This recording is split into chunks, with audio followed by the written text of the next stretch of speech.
सरकार इन लोगों के खिलाफ कार्रवाई करे। उत्तराखंड की राजधानी देहरादून में भीषण सड़क हादसा हो गया। यहां विकास नगर में चक्राता के पास एक बस खाई में जा गिरी। हादसे में 14 लोगों की मौत हो गई, जबकि कई लोग घायल हुए। उत्तराखंड के मुख्यमंत्री पुष्कर धामी ने हादसे पर शोक जताया। धामी ने ट्वीट कर कहा कि चक्राता क्षेत्र के तहत बुल्हाड़ बायला मार्ग पर हुए हादसे पर शोक व्यक्त करता हूं। ईश्वर मृतकों की आत्मा को शांति और परिजनों को दुख सहने की शक्ति दे। देश के पहले गृह मंत्री सरदार वल्लभ भाई पटेल की आज जयंती। इस मौके पर गुजरात के केवड़िया में राष्ट्रीय एकता दिवस समारोह का आयोजन किया गया। इस मौके पर केंद्रीय गृह मंत्री अमित शाह ने केवड़िया में स्टैच्यू ऑफ यूनिटी पर पुष्पांजलि अर्पित की। इस मौके पर कई कार्यक्रमों का आयोजन किया गया। अमित शाह ने कहा कि केवड़िया कोई जगह नहीं बल्कि तीर्थ स्थान है। उन्होंने कहा कि पटेल ने देश को एक सूत्र में पिरोया। भारत की एकता को आज कोई तोड़ नहीं सकता। अमित शाह ने कहा कि सरदार पटेल जैसा सदियों में कोई पैदा होता है, लेकिन आजादी के बाद उन्हें उचित सम्मान नहीं दिया गया। गृह मंत्री ने कहा कि प्रधानमंत्री नरेंद्र मोदी जी के लौह पुरुष सरदार वल्लभ भाई पटेल के जन्मदिन को राष्ट्रीय एकता के रूप में मनाने की परंपरा को आज हम आगे बढ़ा रहे हैं। इस मौके पर शानदार परेड के साथ कई रंगारंग कार्यक्रमों का भी आयोजन किया गया। पुरुष हॉकी टीम के कप्तान ओलंपियन मनप्रीत सिंह और अन्य एथलीट ने परेड में भाग लिया। समारोह को प्रधानमंत्री नरेंद्र मोदी एक रिकॉर्डेड वीडियो संदेश के माध्यम से संबोधित किया। पीएम ने अपने संदेश में कहा कि सरदार पटेल हर भारतवासी के दिल में है। उत्तर प्रदेश की राजधानी लखनऊ में भी राष्ट्रीय एकता दिवस समारोह पूर्वक मनाया गया। सीएम योगी आदित्यनाथ ने सरदार वल्लभ भाई पटेल की प्रतिमा पर माल्यार्पण कर उन्हें श्रद्धांजलि दी। राष्ट्रीय एकता दिवस के मौके पर लखनऊ में मोटरसाइकिल रैली का आयोजन किया गया। सीएम योगी ने रैली में शामिल 75 मोटरसाइकिलों को हरी झंडी दिखाकर रवाना किया। बेंगलुरु में कर्नाटक विधानसभा में भी राष्ट्रीय एकता दिवस समारोह का आयोजन किया गया। इस मौके पर कर्नाटक के सीएम बसवराज बोम्मई ने अधिकारियों कर्मचारियों को शपथ दिलवाई। आज पूर्व प्रधानमंत्री स्वर्गीय इंदिरा गांधी की पुण्यतिथि है। इस मौके पर कांग्रेस नेता राहुल गांधी ने दिल्ली के शक्ति स्थल पर पुष्पांजलि अर्पित कर उन्हें याद किया। इंदिरा गांधी की पुण्यतिथि और सरदार पटेल की जयंती पर जयपुर के पीसीसी दफ्तर में सर्वधर्म प्रार्थना सभा का आयोजन किया गया। इस मौके पर सीएम गहलोत ने इंदिरा गांधी और सरदार पटेल को श्रद्धांजलि दी। इंदिरा गांधी की पुण्यतिथि पर जयपुर में Indira run for women power marathon का आयोजन किया गया। सीएम गहलोत ने वर्चुअली मैराथन को हरी झंडी दिखाई। इस दौरान सीएम गहलोत ने पूर्व प्रधानमंत्री इंदिरा गांधी को नमन किया। डूंगरपुर जिले में कांग्रेस कार्यकर्ताओं ने पूर्व पीएम स्वर्गीय इंदिरा गांधी की पुण्यतिथि और सरदार वल्लभ भाई पटेल की जयंती मनाई। इस मौके पर कांग्रेस दफ्तर में पुष्पांजलि कार्यक्रम आयोजित हुआ। सवाई माधोपुर जिला मुख्यालय के कलेक्ट्रेट सभागार में राष्ट्रीय एकता दिवस मनाया गया। कलेक्टर राजेंद्र किशन ने कर्मचारियों को राष्ट्रीय एकता और सद्भावना की शपथ दिलवाई। बांसवाड़ा में बीजेपी कार्यकर्ताओं ने सरदार वल्लभ भाई पटेल की जयंती मनाई। बीजेपी कार्यकर्ताओं ने पटेल की प्रतिमा पर माल्यार्पण किया और उन्हें श्रद्धांजलि दी। पेट्रोल और डीजल की कीमत में आज लगातार 5वें दिन बढ़ोतरी हुई। रविवार को दिल्ली में पेट्रोल डीजल के दाम 35-35 पैसे प्रति लीटर बढ़े हैं। पंजाब के लुधियाना में धागा फैक्ट्री में भयंकर आग लग गई। ताजपुर इलाके में लगी आग ने देखते देखते विकराल रूप धारण कर लिया। फायर ब्रिगेड ने कड़ी मशक्कत के बाद आग पर काबू पाया। जयपुर के जोबनेर में जमीन विवाद में 2 गुटों में झड़प हो गई। दोनों गुटों की ओर से जमकर पत्थरबाजी हुई। लोगों ने गाड़ियों में आग लगा दी। आगजनी में करीब आधा दर्जन गाड़ियां जलकर खाक हो गई। भीलवाड़ा में टोल कर्मियों और कुछ युवकों में विवाद हो गया। युवकों ने टोल कर्मियों से मारपीट की, साथ ही टोल प्लाजा पर भी जमकर उत्पात मचाया। मारपीट और तोड़फोड़ का वीडियो सामने आया है। झुंझुनू में पुलिस ने बाइक चोरी के 3 आरोपियों को गिरफ्तार किया। चोरी की बाइक जब्त की। शाहपुरा थाना इलाके में बीती रात हुई फायरिंग के मामले को लेकर ग्रामीणों में रोष व्याप्त है। वहीं जयपुर से आई एफएसएल टीम ने घटनास्थल का मौका मुआयना कर नमूने एकत्रित किए। भरतपुर के कुमेर थाना के गांव बाबूला में एक टेम्पो और कार में जोरदार भिड़ंत हो गई, जिससे टेम्पो में सवार 7 लोग गंभीर रूप से घायल हो गए। कोटा के मंडाना में पुलिस ने अवैध शराब के कारोबार के आरोप में एक शख्स को गिरफ्तार किया। आरोपी के कब्जे से पुलिस ने 20 लीटर अवैध हथकढ़ शराब बरामद की। कोटपुतली के पास ठाणी नागान गांव में जमीन विवाद में हुए खूनी संघर्ष के बाद तनाव है। ग्रामीणों ने पुलिस पर मामले को गंभीरता से नहीं लेने का आरोप लगाया है। उदयपुर में दो बदमाशों ने घर में घुसकर एक महिला की हत्या कर दी। घटना बावलवाड़ा थाना क्षेत्र के कातरवास गांव की। पानी पीने के बहाने घर के अंदर घुसे बदमाशों ने महिला पर धारदार हथियार से हमला कर दिया, जिससे उसकी मौके पर ही दम तोड़ दिया। पुलिस ने आपसी विवाद में हत्या की आशंका जताई है।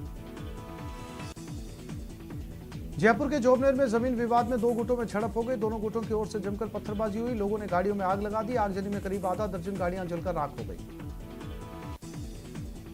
भिलवाड़ा में टोल कर्मियों और कुछ युवकों में विवाद हो गया। युवकों ने टोल कर्मियों से मारपीट की, साथ ही टोल प्लाजा पर भी जमकर उत्पात मचाया। मारपीट और तोड़फोड़ का वीडियो सामने आया। भरतपुर जिले की कामा थाना पुलिस और साइबर क्राइम हरियाणा कुरुक्षेत्र की पुलिस ने कार्रवाई करते हुए ऑनलाइन ठगी के मामले में एक आरोपी को गिरफ्तार करने में बड़ी सफलता हासिल की। श्रीगंगानगर के साधुवाली आर्मी छावनी के पास 4 संदिग्धों को पकड़ा गया, जिसमें एक महिला भी शामिल है। बताया जा रहा है कि सभी पश्चिम बंगाल के रहने वाले हैं। शाहपुरा थाना इलाके में भी बाइक से घर जा रहे व्यापारी और मुनीम पर अज्ञात बदमाशों ने फायर कर दिया। फायरिंग की घटना में दोनों घायल हो गए। घायलों को जयपुर रेफर कर दिया गया। सूचना पर पुलिस मौके पर पहुंची और घटना की जानकारी दी। झुंझुनू के नवलगढ़ थाना पुलिस ने सराफा व्यापारी को धमकाने और 5 लाख की रंगदारी मांगने वाले आरोपी को गिरफ्तार किया।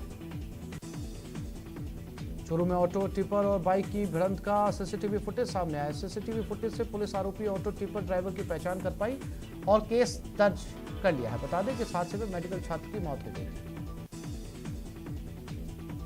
जोधपुर में एक मकान में दिन दहाड़े एक बदमाश ने घर में घुसकर मासूम बच्ची के गले पर चाकू रखकर लूट की घटना को अंजाम दिया। पूरी वारदात सीसीटीवी में कैद हो गई और पुलिस आरोपी की तलाश में जुट गई है।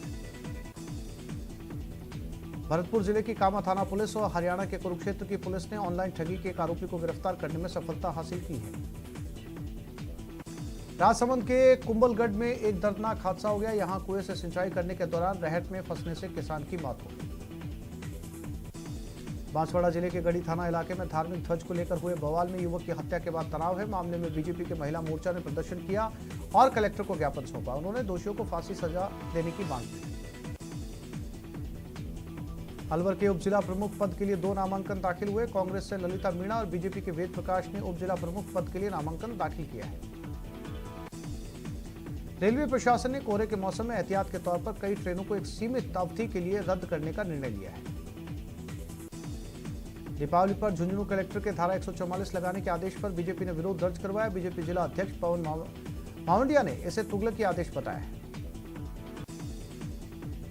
आने वाले त्योहारों को बांसवाड़ा में एएसपी रामकृष्ण मीणा, एसडीएम पर्वत सिंह चुंडावत ने सीएलजी सदस्यों के साथ शांति सौहार्द बनाए रखने को लेकर बैठक की। दौसा में बीती रात मानसिक रूप से कमजोर महिला एनएच पर ही डांस करने लगी। इस दौरान 1 से 1.5 घंटे तक वाहनों की आवाजाही बाधित रही। दौसा के सुभाष कॉलोनी की महिलाओं ने कांग्रेस विधायक मुरारीलाल मीणा से मुलाकात की और पानी की समस्या से अवगत करवाया। उच्च शिक्षा मंत्री भंवर सिंह भाटी ने कहा कि प्रदेश के कॉलेजों के नए भवनों की प्रक्रिया चल रही है और बहुत जल्द ही कॉलेजों को भवन मिल जाएंगे। भारत सरकार की ओर से 1 अक्टूबर से 31 अक्टूबर तक स्वच्छ भारत अभियान चलाया गया। इस दौरान दौसा में युवा विकास केंद्र के कार्यकर्ताओं ने सफाई अभियान चलाया। भरतपुर में पुलिस ने आजादी का अमृत महोत्सव मनाया। कार्यक्रम का समापन पुलिस परेड ग्राउंड में किया गया, जिसमें संभागीय आयुक्त पीसी बेरवाल मुख्य अतिथि के रूप में शामिल हुए। झुंझुनू के सदर थाने और कोतवाली थाने में बने स्वागत कक्ष का लोकार्पण किया गया। कार्यक्रम के मुख्य अतिथि पूर्व मंत्री और झुंझुनू विधायक विजेंद्र ओला थे। डूंगरपुर जिले के आयुर्वेद चिकित्सकों के एक दल ने गुजरात राज्य की सीमा से सटे वन क्षेत्र का भ्रमण किया और आयुर्वेदिक औषधीय वनस्पतियों की तलाश की।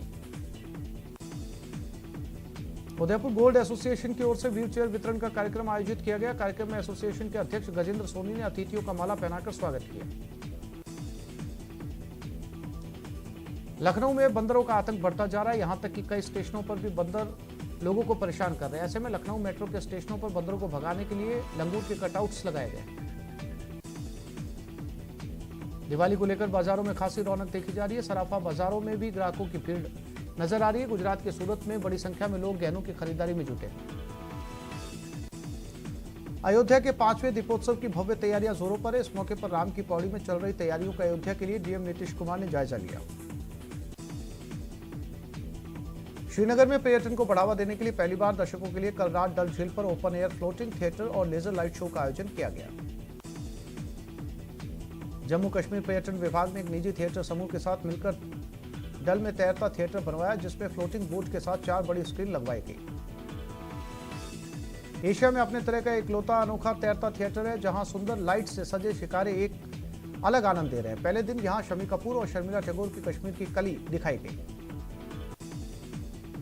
जम्मू कश्मीर की ब्रुसली नाम से मशहूर बांदीपुरा की तजामुल इस्लाम ने वर्ल्ड किक बॉक्सिंग में दूसरी बार गोल्ड मेडल जीता। मिस्र में आयोजित इस प्रतियोगिता में गोल्ड जीतकर तजामुल ने कश्मीर के साथ साथ पूरे देश का मान बढ़ाया।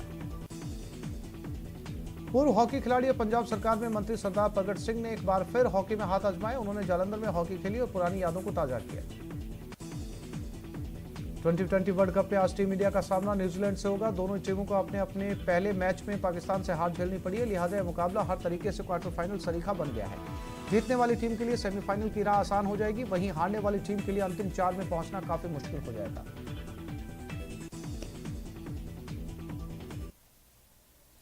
और ब्रेक पे जाने से पहले जानते हैं चल रहे आईसीसी 2020 वर्ल्ड कप के कल के मैच का हाल।